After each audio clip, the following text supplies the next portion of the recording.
Welcome to the Genius Factory. Enjoy the video. You begin by confirming the adapter model and the exact OS build so you fetch the correct package. Once done, download the manufacturer driver and verify digital signatures. Make sure to save the current driver for rollback.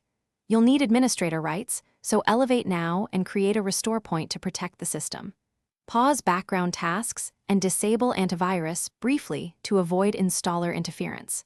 With files ready and safety steps complete, proceed to the installation stage. You run the installer with admin privileges and pick custom options to prevent bundled extras. Follow prompts to install core components. If there's no installer, open Device Manager, locate the adapter, choose Update Driver, then browse My Computer and point to the extracted folder. Make sure to allow unsigned driver prompts only if you trust the source. After files copy and services register, reboot when prompted.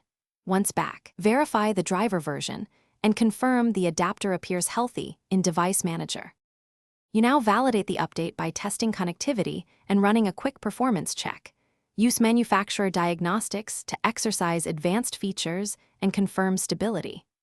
Once satisfied, re-enable antivirus and restore normal startup apps so the system returns to regular protection.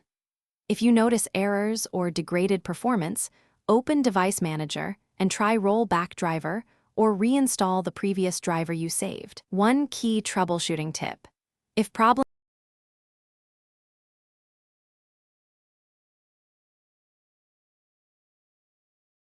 Thanks for watching. If you found this helpful, don't forget to like and subscribe.